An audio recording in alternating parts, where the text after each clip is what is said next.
Caffeine withdrawals suck. The headaches, the depression, the anxiety, the lack of motivation, the fatigue, the lack of socialization.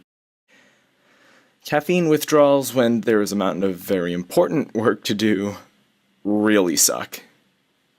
This is the subject of today's podcast, dated May 23rd, 2019, where I decided to take the day off from school because of said caffeine withdrawal.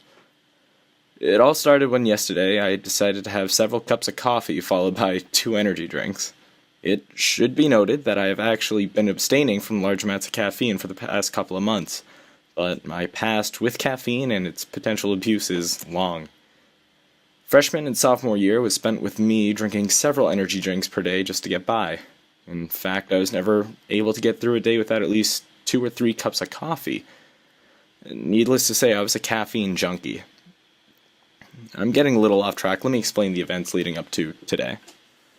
The past couple of weeks, I've been having a decent amount of work in my AP US History class and my junior English, mainly with projects, reading, and presentation work. In order to stay conscious to actually, take care of this large workload, late nights fueled by a cup of coffee or two was not uncommon. I was slowly getting myself hooked on coffee and caffeine once more, but I didn't really recognize it. This past week, however, has been ramping up with work, and in order to keep up, I've resorted to energy drinks and coffee. Not a great combination for someone who is moderately sensitive to caffeine. Last night I had a bit too much, and I was also exhausted due to sleep deprivation caused by the amount of caffeine in my system from previous nights. I woke up several times early in the morning and threw up, and I've had headaches on and off all day. Needless to say, it's not fun at all.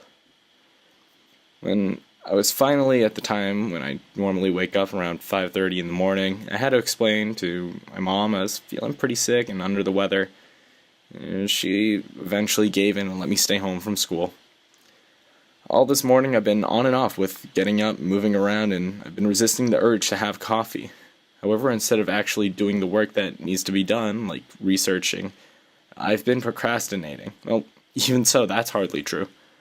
Procrastinating usually takes active effort. Doing one task instead of one that you actually have to do.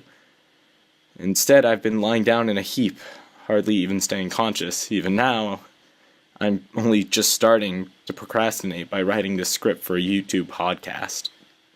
Oh, and McDonald's is probably the worst idea for a cure for withdrawal involving caffeine. The fat, grease, and sugar just makes me feel sick. And even in the afternoon, without doing much physical or mental work, I'm exhausted. I feel like a ghoul of myself, not hardly the person I am in normal circumstances. Right now, I'm dreading writing my research paper. I'm dreading making a presentation for chemistry. I'm dreading researching 15 presidents. I'm dreading needing to make my next meal. I'm dreading my mom's return from work. There's so much right now that I am dreading, all because of caffeine. I think there's a conversation to be had about caffeine and its implications on teenagers and young adults. Clearly it has benefits in increasing productivity, but when abused and relied on, it can really do a number on you. Maybe instead of, hanging out with friends and spending money any chance I get, I should have been doing my work so I wouldn't have to stay up and have so much caffeine to stay conscious late at night. Feeling like a zombie is an absolutely disgusting and dreadful experience. Well, I guess that's all for this podcast. Thanks for tuning in.